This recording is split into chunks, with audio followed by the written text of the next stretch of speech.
ओम शांति। दीदी मिले तारीख है 14/2025। और मीठा मीठा बाप दादा चवंदा मीठे मीठे ॿार, ये पुरुषोत्तम संगम युग कल्याणकारी युग आहे। इन में ही परिवर्तन थींदो आहे। तव्हां कनिष्ठ सां उत्तम पुरुष ठहींदा आहियो। प्रश्न आहे, हिन ज्ञान मार्ग में कहिड़ी ॻाल्हि सोचण व ॻाल्हाइण सां कॾहिं बि हिन ज्ञान मार्ग में कहिड़ी ॻाल्हि सोचण व ॻाल्हाइण सां कॾहिं बि उन्नति न थी सघंदी आहे। उत्तर आहे, ड्रामा में हूंदो त पुरुषार्थ करे वठंदासीं, ड्रामा कराईंदो त करे वठंदासीं। इहे सोचण व ॻाल्हाइण जी उन्नति, अगरि ईअं सोचंदासीं ॻाल्हाईंदासीं त उन्नति न थींदी। इहे चइणु रॉन्ग आहे। तव्हां ॼाणंदा आहियो हाणे त असां पुरुषार्थ करूं था, इहे बि ड्रामा में नूंद आहे। पुरुषार्थ करिणो ई आहे। गीता इहे कहानी आहे दिए ऐं तूफ़ान जी। ओम शांति। इहा आहे कलयुगी मनुष्यनि जो गीत, परंतु इन जो अर्थ उहे ॼाणंदा न आहिनि। इहे तव्हां ॼाणंदा आहियो। तव्हां आहियो हाणे पुरुषोत्तम संगम युगी। संगम युग सां गॾु पुरुषोत्तम बि लिखिणो खपे। संगम युग सां गॾु पुरुषोत्तम बि लिखिणो खपे। ॿारनि खे ज्ञान जी पॉइंट्स यादि न हुजण जे कारण पोइ ईअं अक्षर लिखणु भुलिजी वेंदा आहिनि। इहे मुख्य आहे। इन जो अर्थ बि तव्हां सम्झी सघंदा आहियो कि पुरुषोत्तम लिखिणो आहे। पुरुषोत्तम मास बि थींदो आहे। इहो पोइ पुरुषोत्तम संगम युग आहे। इहे संगम जो हिकु ई त्योहार आहे। इहे त्योहार सभिनि खां ऊच आहे। तव्हां ॼाणंदा आहियो हाणे असां पुरुषोत्तम ठहूं था। उत्तम ते उत्तम पुरुष, ऊच ते ऊच साहूकार खां साहूकार नंबर 1 चईंदासीं लक्ष्मी नारायण खे। शास्त्रनि में ॾेखारींदा आहिनि ॾाढी वॾी प्रलय थी, पोइ नंबर 1 श्री कृष्ण पीपल जे पते ते सागर में आयो। हाणे तव्हां छा चईंदव? नंबर 1 आहे इहे श्री कृष्ण, जेके ई श्याम सुंदर चईंदा आहियूं। ॾेखारींदा आहिनि अंगूठो चूसंदो उहो आयो। ॿार त गर्भ में ई ईंदो न, त पहिरियों ज्ञान सागर सां निकिता हुआ उत्तम ते उत्तम पुरुष आहे श्री कृष्ण। ज्ञान सागर सां स्वर्ग जी स्थापना थींदी आहे न, उन में नंबर 1 पुरुषोत्तम श्री कृष्ण। ऐं इहे ज्ञान सागर पाणी जो न आहे, प्रलय बि न थींदी आहे। कई बार नया नया ईंदा आहिनि त बाबा खे पुरानी पॉइंट्स रिपीट करणी पवंदी आहे। सतयुग, त्रेता, द्वापर, कलयुग, इहे युग 4 युग आहिनि। पंजो आहे पुरुषोत्तम संगम युग। इहे युग में मनुष्य चेंज थींदा आहिनि। हिन पुरुषोत्तम संगम युग में मनुष्य चेंज थींदा आहिनि। कनिष्ठ खां सर्वोत्तम ठहींदा आहिनि। जे शिव बाबा खे पुरुषोत्तम व सर्वोत्तम चईंदा आहियूं न, उहा आहे परमात्मा। पोइ पुरुष में उत्तम आहे लक्ष्मी नारायण। इन्हनि खे अहिड़ो कंहिं ठातो? इहे तव्हां ॿार ई ॼाणंदा आहियो। ॿारनि खे बि सम्झ में आयो आहे। हिन समय असां पुरुषार्थ कंदा आहियूं अहिड़ो ठहिण जो। पुरुषार्थ कोई वॾो न आहे, मोस्ट सिंपल आहे। सिखण वारा बि आहिनि अबलायूं कुबजायूं, जो कुझु बि पढ़ी लिखी न आहिनि। उन्हनि जे लाइ केतिरो सहज सम्झाइबो आहे। ॾिसो अहमदाबाद में हिकु साधू हुयो, चईंदो हुयो असां कुझु खाईंदा पीअंदा न आहियूं। अच्छा, कोई सॼी आयु खाईंदा पीअंदा न आहिनि छा? प्राप्ति त कुझु न आहे। झाड़ खे बि खाइण त मिलंदो ई आहे न। खाद पाणी आदि नेचुरल्स उन्हनि खे मिलंदो आहे, जंहिंसां झाड़ वृद्धि खे पाईंदो आहे। उन्हनि पोइ कोई रिधी सिधी पाई हूंदी। ईअं ॾाढा आहिनि जो आग सां पाणी में हली वेंदा आहिनि। इन्हनि सां भला छा फ़ाइदो? तव्हांजो त हिन सहज राजयोग सां जन्म जन्मांतर फ़ाइदो आहे। तव्हांखे जन्म जन्मांतर जे लाइ दुखी खां सुखी ठाहींदा आहिनि न बाबा, है न? त हिन राजयोग सां असांखे जन्म जन्मांतर फ़ाइदो आहे। दुखी सां सुखी ठाहींदा आहिनि।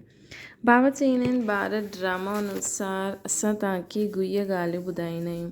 जीअं बाबा सम्झायो आहे शिव शंकर खे मिलायो छो आहे। शंकर खे त हिन सृष्टि में पार्ट ई न आहे। शिव जो, ब्रह्मा जो, विष्णु जो पार्ट आहे। ब्रह्मा विष्णु जो ऑलराउंडर पार्ट आहे। शिव बाबा जो बि हिन समय पार्ट आहे, जो अची करे ज्ञान ॾींदा आहिनि, पोइ निर्वाण धाम में हली वेंदा आहिनि। ॿारनि खे जाइदाद ॾेई करे ख़ुदि वानप्रस्थ में हली वेंदा आहिनि। वानप्रस्थी ठहिण अर्थात गुरु द्वारा वाणी सां परे वञण जो पुरुषार्थ, परंतु वापसि त कोई वञी न सघंदो आहे, छो जो विकारी भ्रष्टाचारी आहिनि। विकार सां जनम त सभिनि जो थींदो आहे न। ये लक्ष्मी नारायण त निर्विकारी आहिनि, उन्हनि जो विकार सां जनम न थींदो आहे, हिन करे श्रेष्ठाचारी कहलाईंदा आहिनि। कुमारियूं बि निर्विकारी आहिनि, हिन करे उन्हनि जे अॻियां मथो टेकंदा आहिनि। त बाबा सम्झाईंदा आहिनि, बाबा सम्झायो आहे कि हिते शंकर जो कोई पार्ट न आहे, बाक़ी प्रजापिता ब्रह्मा त ज़रूरु प्रजा जो पिता थी वियो न। शिव बाबा जो त आत्माउनि जो पिता चईंदासीं शिव बाबा खे। ये अविनाशी पिता आहे, ये गुह्य ॻाल्हियूं सुठी रीति धारण करणियूं आहिनि। जो वॾा वॾा फिलोसफर हूंदा आहिनि, उन्हनि खे ॾाढा टाइटल्स मिलंदा आहिनि। श्री श्री 108 जो टाइटल बि विद्वाननि खे मिलंदो आहे न। बनारस जे कॉलेज हुते कॉलेज में टाइटल्स वठी ईंदा आहिनि। बाबा गुप्ता जी खे हिन करे बनारस में मोकिलियो हुई कि उन्हनि खे वञी करे सम्झायो कि बाप जो टाइटल पंहिंजे मथां छो रखी वेठा आहियो। बाप खे ही श्री श्री 108 जगत गुरु चइबो आहे। माला ही 108 जी आहे, 8 रत्न ॻायल आहिनि न, उहे पास विद ऑनर्स थींदा आहिनि, हिन करे उन्हनि खे जपंदा आहिनि। पोइ उन्हनि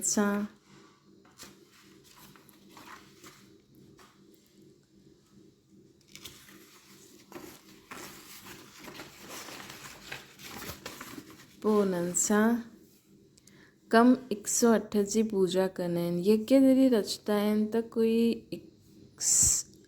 कोई 1000 सालिग्राम ठाहींदा आहिनि, कोई 1000, कोई 50,000, कोई लख बि ठाहींदा आहिनि। मिट्टी जा ठाहे करे पोइ यज्ञ रचंदा आहिनि। जीअं जीअं सेठ सुठे ते सुठा, वॾो तो वॾे सेठ हूंदो, जीअं जो हूंदो त लख ठाहींदो। बाबा सम्झाईंदा आहिनि माला त वॾी आहे न, 16,108 जी माला ठाहींदा आहिनि। इहे तव्हां ॿारनि खे बाप वेही सम्झाईंदा आहिनि।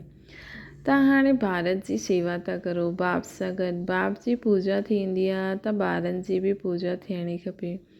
इहे न ॼाणंदा आहिनि कि रुद्र पूजा छो थींदी आहे। ॿार त सभु शिव बाबा जा आहिनि न।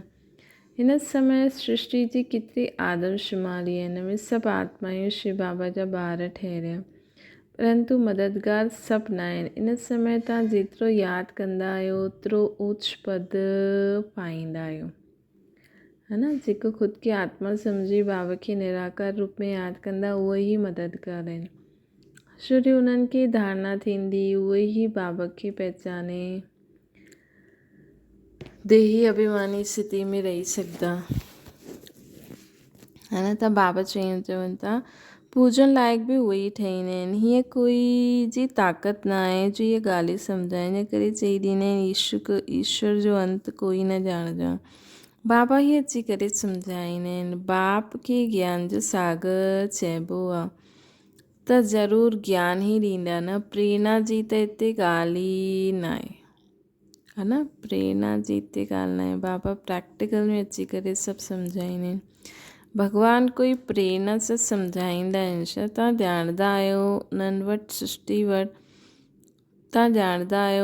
वटि सृष्टि जे आदि मध्य अंत जो ज्ञान आहे, शिव बाबा वटि। उहो पोइ तव्हां ॿारनि खे ॿुधाईंदा आहिनि। इहे त निश्चय आहे न। निश्चय हूंदे हुए बि पोइ बाप खे भुलिजी वेंदा आहिनि। बाप जी यादि आहे, इहे पढ़ाई जो तंत आहे, है न। निश्चय हूंदे हुए बि बाप खे भुलिजी वेंदा आहिनि। बाप जी पढ़ाई आहे, बाप जी यादि, इहे पढ़ाई जो तंत आहे। त निश्चय बुद्धि थी करे बाबा खे यादि करो, बाबा खे भुलिजो न, है न। बाप जी यादि ये पढ़ाई जो तंत्र आहे, याद जी यात्रा से ही कर्मातीत अवस्था खे पाइण में महिनत लॻंदी आहे। इन में ही माया जा विघ्न ईंदा आहिनि, पढ़ाई में एतिरा विघ्न न ईंदा आहिनि, है न। पढ़ाई में एतिरा विघ्न न ईंदा आहिनि। हाणे शंकर जे लाइ चईंदा आहिनि, शंकर अखि खोलंदो त विनाश थींदो। इहे चइण बि ठीकु न आहे। बाबा चईंदा आहिनि न मां विनाश कराईंदो आहे, न उहो कंदा आहिनि, इहे रॉन्ग आहे। देवता थोड़ी पाप कंदा। हाणे शिव बाबा वेही सभु ॻाल्हियूं सम्झाईंदा आहिनि। आत्मा जो इहो शरीर रथ आहे न, हर हिकु आत्मा जी पंहिंजी रथ ते सवारी आहे। बाबा चईंदा आहिनि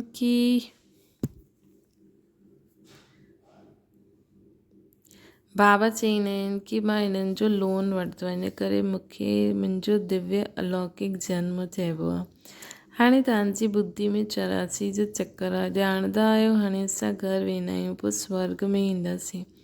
बाबा ॾाढो सहज करे सम्झाईंदा आहिनि, इन में हार्ट फेल न थियणो खपे, है न। बाबा ॾाढो सहज करे सम्झाईंदा आहिनि, इन में हार्ट फेल न थियणो खपे।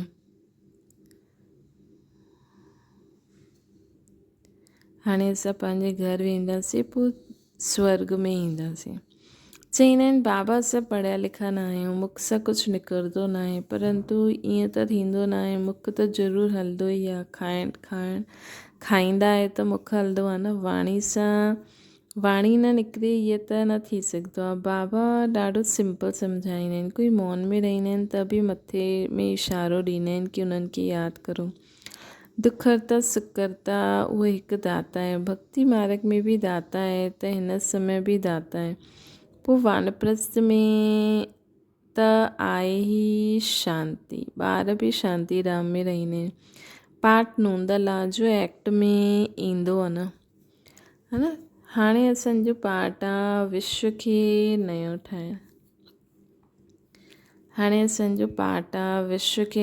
ठाहिणु। उन्हनि जो नाम ॾाढो वॾो आहे, हेवनली गॉड फादर। शिव बाबा जो नाम ॾाढो वॾो आहे, हेवनली गॉड फादर। बाप रचयिता आहे स्वर्ग जो। बाप नर्क थोड़ी रचदा, पुराणी दुनिया कोई रचदा आहिनि छा? मकान हमेशह नयो ठाहिबो आहे। शिव बाबा नई दुनिया रचदा आहिनि ब्रह्मा द्वारा। शिव बाबा नई दुनिया रचदा आहिनि ब्रह्मा द्वारा। त बाबा त असांजे लाइ नयो ई मकान ठाहींदा न, पूरी दुनिया खे ई स्वर्ग ठाहे छॾंदा। इन्हनि खे पाठ मिलियो आहे हिते पुराणी दुनिया में जो बि मनुष्य आहिनि सभु हिक ॿिए खे दुख ॾींदा रहंदा आहिनि। शिव बाबा नई दुनिया रचदा आहिनि ब्रह्मा द्वारा। इन्हनि खे पाठ मिलियो आहे हिते पुराणी दुनिया में जो बि मनुष्य आहिनि सभु हिक ॿिए खे दुख ई ॾींदा रहंदा आहिनि, है न। त बाबा हाणे असांजे लाइ नई दुनिया ठाहिनि था। तव्हां ॼाणंदा असां शिव बाबा जी संतान आहियूं, पोइ श्रीधारी प्रजापिता ब्रह्मा जा ॿार आहियूं एडॉप्टेड। असांखे ज्ञान ॿुधाइण वारो शिव बाबा रचयिता त पंहिंजी रचना जे आदि मध्य अंत जो ज्ञान ॿुधाईंदा आहिनि। तव्हांजी एम ऑब्जेक्ट ई आहे इहो ठहिणु। मनुष्य ॾिसो केॾो ख़र्चो आहे करे मार्बल आदि जी मूर्ति ठाहींदा आहिनि। ये ईश्वरीय विश्वविद्यालय आहे, वर्ल्ड जी यूनिवर्सिटी। सॼे यूनिवर्स खे चेंज कंदा आहिनि। उन्हनि जा जो बि कैरेक्टर्स आहिनि सभु आसुरी, है न। ये ईश्वरीय विश्वविद्यालय आहे, ये वर्ल्ड यूनिवर्सिटी आहे, सॼे यूनिवर्स खे चेंज कंदी आहे। उन्हनि जा जो बि कैरेक्टर्स आहिनि आसुरी, आदि मध्य अंत दुख ॾियण जा। ये ईश्वरीय यूनिवर्सिटी, ईश्वरीय विश्वविद्यालय हिकु हूंदो आहे जो ईश्वर अची करे खोलंदा आहिनि, जंहिंसां सॼे विश्व जो कल्याण थींदो आहे। हिकु ई आहे हीअ, है न। तव्हां ॿारनि खे हाणे राइट रॉन्ग जी सम्झ मिलंदी आहे। ॿियो कोई मनुष्य न जो सम्झंदो आहे, जो सम्झंदो आहे राइट रॉन्ग। राइट खे सम्झाइण वारो हिकु राइटियस ई हूंदो, जंहिंखे ट्रुथ चईंदा आहियूं। बाबा ही अची करे हर हिक खे राइटियस ठाहींदा आहिनि। राइटियस ठहींदा त पोइ मुक्ति में वञी करे जीवन मुक्ति में ईंदा, है न। राइटियस ठहींदा त पोइ मुक्ति में वञी करे जीवन मुक्ति में ईंदा। पहिरियों राइटियस ठहिणो खपे। ड्रामा जो बि तव्हां ॿार ड्रामा खे बि तव्हां ॿार ॼाणंदा आहियो न, आदि खां वठी करे अंत ताईं पाठ वॼाइण नंबरवार ईंदा आहिनि। राइटियस ठहींदा त पोइ मुक्ति में वेंदा, पोइ जीवन मुक्ति में ईंदा। ड्रामा खे बि तव्हां ॿार ॼाणंदा आहियो, आदि खां वठी करे अंत ताईं पाठ वॼाइण नंबरवार ईंदा आहिनि। हीअ खेल हलंदो ई रहंदो आहे, ड्रामा शूट थींदो आहे। ये एवर न्यू ड्रामा आहे, हर सेकेंड नयो आहे, जबकि हर 5000 साल में उहो ई थींदो आहे। लेकिन असां भुलिजी वेंदा आहियूं त हर सेकेंड नयो लॻंदो आहे। इहे ड्रामा कॾहिं पुराणो न थींदो आहे। सभु नाटक आदि विनाश थी वेंदा, ॿिया सभु। ये बेहद जो अविनाशी ड्रामा आहे, हिन में सभु अविनाशी पाठधारी आहिनि। अविनाशी खेल व मांडवो ॾिसो केतिरो वॾो आहे। बाबा अची करे पुराणी दुनिया खे पोइ नयो ठाहींदा आहिनि। उहो सभु तव्हांखे साक्षात्कार थींदो।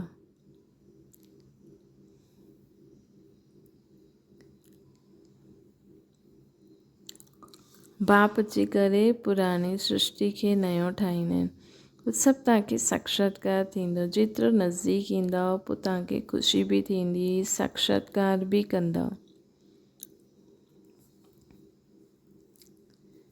पोइ तव्हांखे ख़ुशी बि थींदी, साक्षात्कार बि कंदा रहंदा।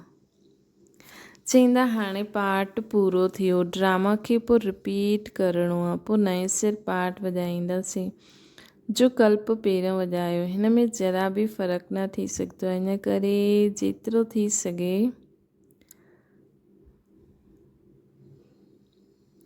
तव्हां ॿारनि खे ऊच पद पाइणो खपे, पुरुषारत करिणो आहे, मुंझणो न आहे।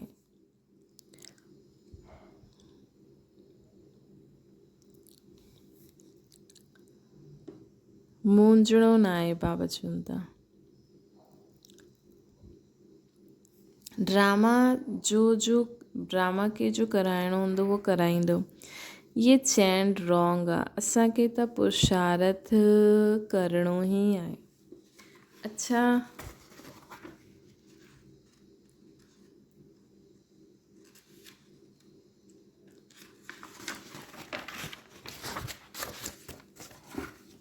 मीठी मीठी सिकी लड़े ॿारनि प्रति माता पिता बाप दादा जो यादि प्यार ऐं गुड मॉर्निंग। रूहानी बाप जी सभिनि रूहानी ॿारनि खे नमस्ते। असांजी बि रूहानी माता पिता बाप दादा खे यादि प्यार गुड मॉर्निंग ऐं नमस्ते। धारणा जे लाइ मुख्य सार, पढ़ाई जो तंत्र अर्थात सार बुद्धि में रखी यादि जी यात्रा सां कर्मातीत अवस्था खे पाइणो आहे।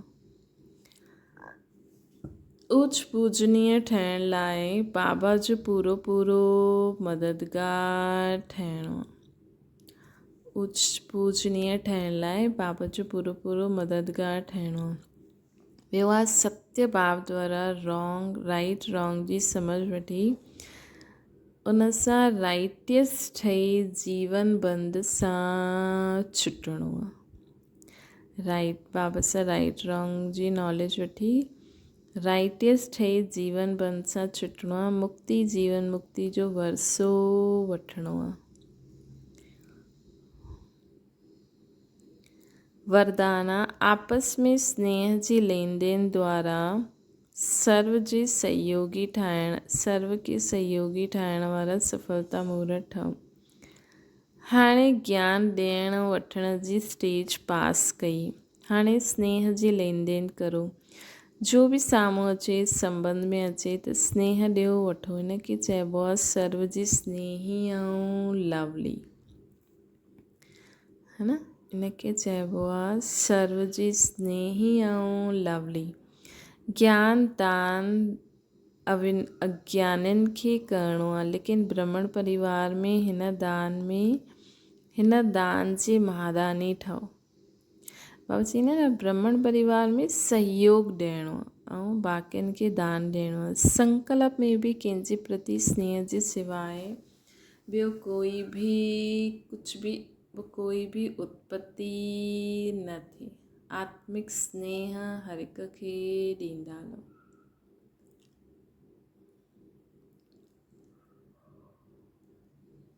जॾहिं सभिनि जे प्रति स्नेह थी वेंदो त स्नेह जो रिस्पॉन्स सहयोग हूंदो। जॾहिं सभिनि जे प्रति स्नेह थी वेंदो त स्नेह जो रिस्पॉन्स सहयोग हूंदो।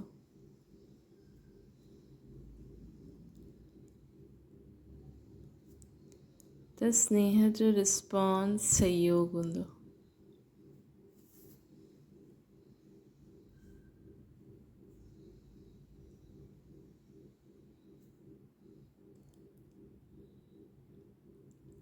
ऐं सहयोग जी रिज़ल्ट सफलता प्राप्त थींदी। जॾहिं सभिनि जे प्रति स्नेह थी वेंदो त स्नेह जो रिस्पॉन्स सहयोग हूंदो ऐं सहयोग जी रिज़ल्ट छा हूंदी? स्नेह ॾींदो त सहयोग थींदो ऐं सहयोग जी रिज़ल्ट हूंदी सफलता।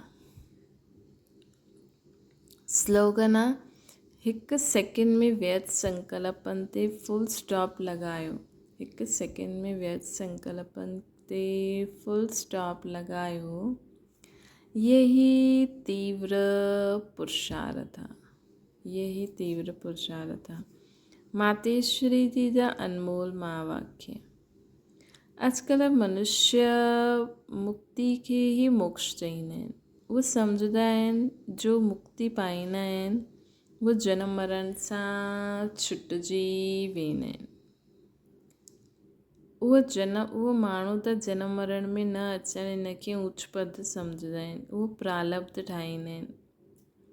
उहो ई प्रालब्ध ठाहींदा आहिनि। जीवन मुक्ति पोइ उन्हनि खे सम्झंदा आहिनि जो जीवन में रही करे सुठो कर्म कंदा आहिनि। जीअं धर्मात्मा माण्हू उन्हनि खे जीवन मुक्त सम्झंदा आहिनि।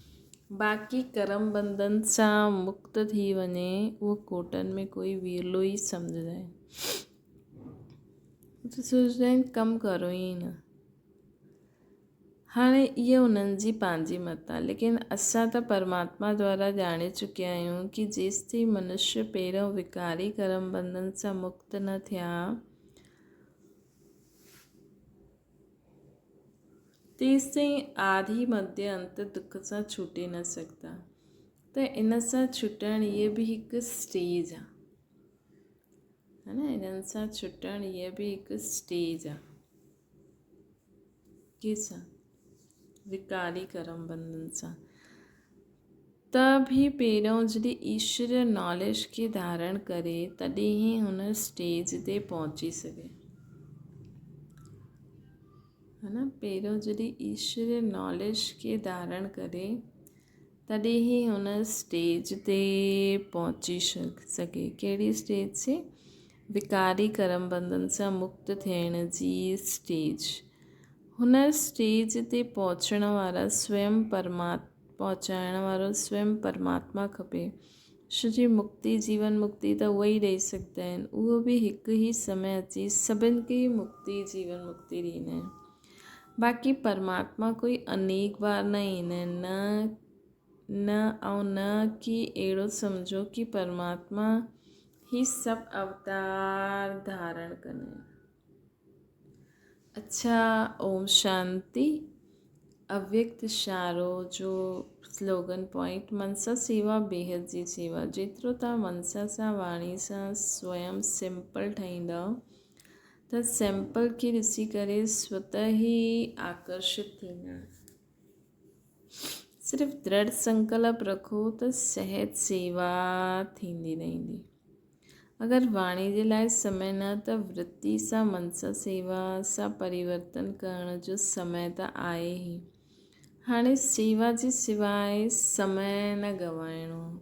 निरंतर योगी निरंतर सेवाधारी ठहो। यदि मन सां सेवा करणु न ईंदो त तव्हांजे संपर्क में तव्हांजी चलन सां बि सेवा करे सघंदा आहियो। मतिलबु बाबा जी न हिक ॿिए खे स्नेह ॾियो।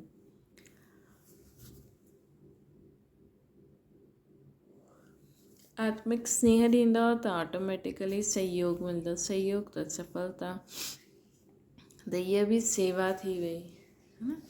अच्छा, ओम शांति। बाबा खे यादि करो।